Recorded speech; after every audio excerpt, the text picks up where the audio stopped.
నమస్తే అండి. ఈ వీడియోలో వివిధ రకాల దానాల గురించి మరియు వాటి ద్వారా కలిగే ఫలితాల గురించి తెలుసుకుందాం. ఈ ప్రసంగం నారద పురాణంలో వస్తుంది. నారద ముని సనత్ కుమారుడితో వివిధ రకాల దానాల గురించి, వాటికి సరైన పాత్రులు ఎవరు, ఏది ఉత్తమం ఏది అధమం అంటూ వివిధ రకాలుగా అడుగుతాడు. అప్పుడు సనత్ కుమారుడు ఇలా వివరిస్తాడు. సనాతన ధర్మంలో అన్ని వర్ణాలలో శ్రేష్టమైన వారు బ్రాహ్మణులు. ఏ దానమైతే బ్రహ్మనిష్ట బ్రాహ్మణులకి ఇవ్వబడుతుందో అది అక్షయమవుతుంది. అందుకనే దానం ఎప్పుడు బ్రాహ్మణులకే ఇవ్వాలి, మిగతా వాళ్ళకిచ్చేదంతా సహాయం మాత్రమే అని అంటాడు. దానం పుచ్చుకునే బ్రాహ్మణుల గురించి కూడా చెప్పబడి ఉన్నది. ఎవరైతే బ్రహ్మనిష్ట అయి తప్పనిసరిగా సంధ్యావందనం చేస్తూ, పరాయి ధనం పరాయి స్త్రీ మీద ఆసక్తి చూపకుండా అహింస పాటిస్తూ భగవత్ సేవలో ఉంటారో వారే సరైన పాత్రులు. బ్రాహ్మణులు సత్కర్మలు చేస్తూ ఉంటే వారికి ప్రయత్నపూర్వకంగా దానాలు ఇవ్వాలి. ఎప్పుడైతే దానం ఉత్తమ పాత్రులు అడిగారు అని ఇవ్వబడుతుందో మరియు శ్రీమన్నారాయణుడి పట్ల సమర్పణాభావంతో ఇవ్వబడుతుందో అప్పుడు దాన్ని అత్యుత్తమమైన దానమని అంటారు. ఏ దానమైతే ఇహలోకాలలో మరియు పరలోకాలలో లాభాల గురించి ఆలోచిస్తూ సుపాత్రులకు ఇవ్వబడుతుందో దాన్ని మధ్యమమని అంటారు. ఎప్పుడైతే దానం అహంకారంతో, హింసా ప్రవృత్తి, కోపంలో, అశ్రద్ధతో కుపాత్రులకు ఇవ్వబడుతుందో అప్పుడు దాన్ని అధమమని అంటారు. ధనానికి 3 గతులు: దానం, వినియోగం మరియు వినాశనం. ఎవరైతే ధనాన్ని దానము చేయకుండా వినియోగించకుండా ఉంటారో అప్పుడు వారికి ఆ ధనం వినాశనానికి దారితీస్తుంది అని అంటారు. ధనానికి ప్రతిఫలమే ధర్మం. శ్రీమన్నారాయణుణ్ణి ప్రసన్నం చేసుకునేదే ధర్మం. ఎలా అయితే వృక్షాలు, నదులు పరోపకారం చేస్తూ ఉంటాయో అలానే మనుషులు కూడా పరోపకార భావనలు కలిగి ఉండాలి అని అంటారు. ఎవరైతే బ్రహ్మనిష్ట బ్రాహ్మణులకు జీవితాన్ని నిర్వహించేందుకు సాధనం ఏర్పాటు చేస్తారో వారు అన్ని యజ్ఞములను అనుష్ఠానం చేసిన వారవుతారు, అన్ని తపస్సులను పూర్తి చేసిన వారవుతారు, అన్ని తీర్థస్థలాలలో స్నానం చేసిన వారవుతారు. జ్ఞానులకు దానమిస్తే అక్షయమవుతుంది. వారికి దానం ఇవ్వమని ఇతరులకు చెప్పినా పుణ్యం లభిస్తుంది. నీటి గుంటలు, చెరువు, బావి, జలాశయాలు నిర్మాణం చేసినా ఎంతో ఫలితం లభిస్తుంది. దారిన పోయేవారు వీటి నుంచి ఒక్క చుక్క నీరు తాగినా నిర్మాణం చేసిన వారి అనంత పాపకర్మలు నశిస్తాయి. ఎవరైతే ఇలా నీటి గుంటలు, చెరువు, బావి, జలాశయాలు నిర్మాణం చేస్తూ ఉంటారో వారి మీద అనంత దైవానుగ్రహం మరియు గురువుల అనుగ్రహం ఉంది అని అర్థం చేసుకోవాలి. ఎవరైతే ప్రాయశ్చితం, జ్యోతిషం, చికిత్స మరియు ధర్మం విషయంలో శాస్త్ర ప్రమాణం కాకుండా ఎవరికి వారే నిర్ణయం తీసుకుంటారో వారిని బ్రాహ్మణ ఘాతి అని అర్థం చేసుకోవాలి. పూర్వంలో వీరభద్రుడు అనే ఒక ధర్మాత్ముడైన రాజు ఉండేవాడు. ఒకనాడు అతను మంత్రులు మరియు సైన్యంతో పాటు శిఖరానికి వెళ్తాడు. అలసటతో వారు నీటి కోసం వెతుకుతారు. అప్పుడు మంత్రికి ఒక నీటిగుంట కనిపిస్తుంది. ఆశ్చర్యపోయి ఇంత పెద్ద శిఖరం మీద ఈ నీటిగుంటని ఎవరు చేసినట్టు అని ఆలోచిస్తాడు. ఎలా అయినా సరే రాజుగారికి దాహం తీర్చాలి అన్న ఆలోచనతో నీటి గుంటని తవ్వడానికి నిశ్చయించుకుంటారు.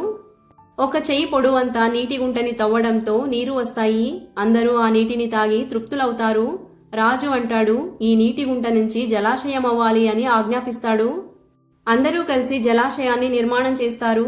జలం ఉప్పొంగి పారుతూ ఉంటుంది. రాజు దీన్ని చూసి ఎంతో సంతోషిస్తాడు. అక్కడున్న ప్రాణులు, పక్షులు ఇక్కడి నుంచే నీరు తాగడం మొదలు పెడతాయి. కొన్ని సంవత్సరాల తర్వాత మంత్రి కాలం చేస్తాడు. యమలోకానికి వెళ్తాడు. అక్కడ చిత్రగుప్తుడు అంటాడు, ఇతను జలాశయం నిర్మాణం చేసినవాడు మరియు సమయానికి రాజుగారికి హితబోధన చేసేవాడు అని చెప్తాడు.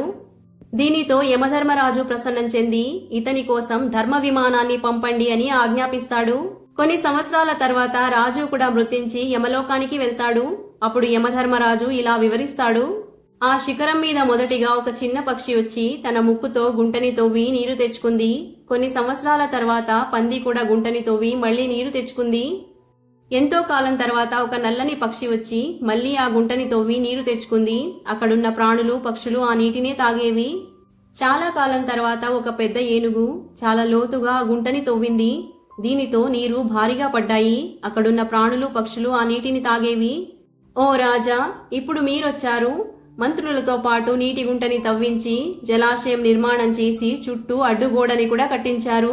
అందువల్ల మీరు స్వర్గలోకానికి వెళ్తారు. ఇంతకు ముందు నీటి గుంటని తవ్విన వారంతా స్వర్గలోకానికి వెళ్లారు అని యమధర్మరాజు అంటాడు. ఎవరైతే ఈ ప్రసంగం వింటారో వారికి జలాశయం నిర్మాణం చేసినంత ఫలితం లభిస్తుంది అని చెప్తారు.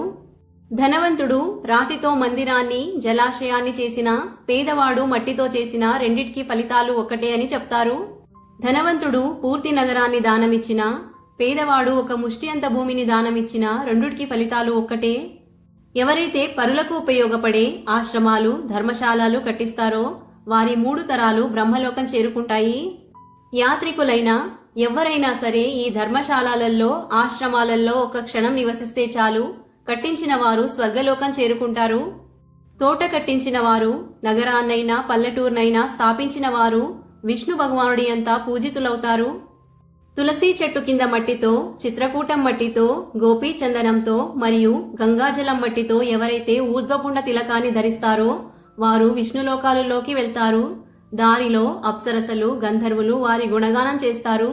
ఎవరైతే కోమలమైన విష్ణు దళాలని బ్రాహ్మణులకు దానం చేస్తారో వారి 3 తరాలు బ్రహ్మలోకం చేరుకుంటారు. తులసి చెట్టు చుట్టూ గోడ కట్టిన, తులసి చెట్టుకి నీరు పోసిన విష్ణు భగవానుడికి ప్రీతిపాత్రులవుతారు. వారి 21 తరాలు విష్ణులోకాలలోకి చేరుకుంటాయి.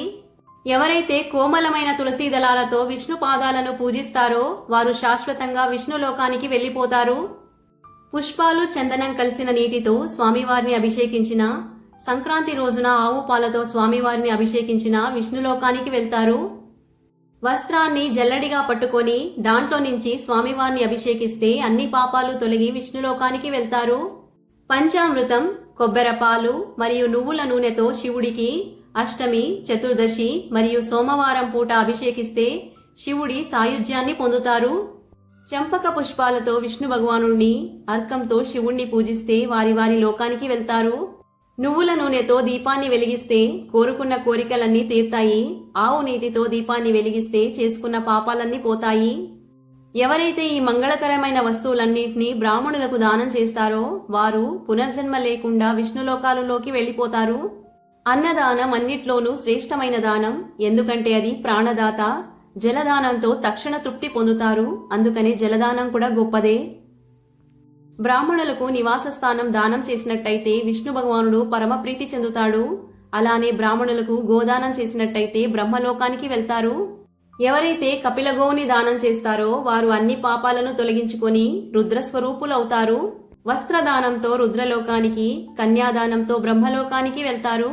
అభయదానం, ప్రాణదానం, బ్రాహ్మణులకు రక్షాదానం, రోగులకు సేవాదానంతో కూడా దేవతలు సంతుష్టులవుతారు. శక్తికి అనుసారంగా తాంబూలాన్ని దానం చేస్తే విష్ణు భగవానుడు ఆయుష్, కీర్తి మరియు లక్ష్మిని ప్రసాదిస్తాడు. పంచామృత ద్రవ్యాలు, పళ్ళు, పుష్పాలు, చందనం, బెల్లం దానం చేసినట్టయితే బ్రహ్మలోకానికి వెళ్తారు. విద్యాదానం, భూదానం, గోదానంతో విష్ణు భగవానుడి అనుగ్రహం కలుగుతుంది. అలానే ధూపంలో నెయ్యి కలిపిన గుగ్గిలాన్ని సమర్పిస్తే విష్ణు భగవానుడు సంతృప్తి చెందుతారు. ఇంధన దానంతో అన్ని పాపాలు నశింపబడతాయి. శాలిగ్రామ శిల దానం మహాదానం. ఈ దానంతో ముక్తి లభిస్తుంది. శివలింగం దానం చేస్తే కూడా ముక్తి లభిస్తుంది. ఎవరైతే శ్రేష్ఠులకు దానం చేస్తారో వారికి గంగాజలంలో స్నానం చేసినంత పుణ్యం లభిస్తుంది. సువర్ణం, వజ్రాలు, మణులు దానం చేస్తే ఇహలోకం, పరలోక సుఖాలను అనుభవిస్తారు. రథం, అశ్వం, ఏనుగు దానం చేస్తే దేవలోకానికి వెళ్తారు. ఉప్పుని దానం చేస్తే వరుణలోకానికి వెళ్తారు. ఆవుకి గడ్డి దానం చేస్తే రుద్రలోకానికి వెళ్తారు. ఎవరైతే బ్రాహ్మణుడి అనాథ శవానికి దహన సంస్కారం చేస్తారో వారికి 1000 అశ్వమేధ యజ్ఞాలు చేసినంత ఫలితం లభిస్తుంది. ఎవరైతే పూజారహితమైన శివలింగానికి పత్రం, పుష్పం, ఫలం, తోయం మరియు భోగ్య పదార్థాలను సమర్పించి పూజ చేస్తారో వారు విమానం మీద కూర్చొని శివలోకానికి వెళ్తారు. పూజారహితమైన విష్ణు భగవానుడి విగ్రహానికి జలంతో అభిషేకం చేసి పూజ చేస్తే విష్ణులోకం ప్రాప్తిస్తుంది. దేవ మందిరాలను శుభ్రం చేసినా కడిగినా పుణ్యం లభిస్తుంది.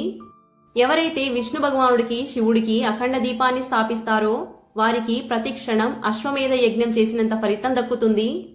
గోసేవ, బ్రాహ్మణ సేవ మరియు విష్ణు సేవతో ముక్తి పొందుతారు. దేవ మందిరాలలో కర్తల, భజన, నృత్యం, మంత్రపఠన మరియు పరిక్రమాలు చేసిన దేవతల అనుగ్రహం కలుగుతుంది. ధర్మబద్ధమై అంతఃకరణ శుద్ధితో నియమిత కార్యాలను చేస్తూ విష్ణు భగవానుడిపై సమర్పణాభావంతో చేసే దానం అక్షయ మోక్షానికి కారణం. ధర్మం విష్ణువు, ధర్మఫలమే విష్ణువు. కర్మం విష్ణువు, కర్మఫలమే విష్ణువు. విష్ణువుకి భిన్నంగా ఏదీ లేదు. ఈ వీడియో గనుక నచ్చినట్టయితే లైక్ చేసి షేర్ అండ్ సబ్స్క్రైబ్ చేసుకోండి. శ్రీమాత్రే నమః.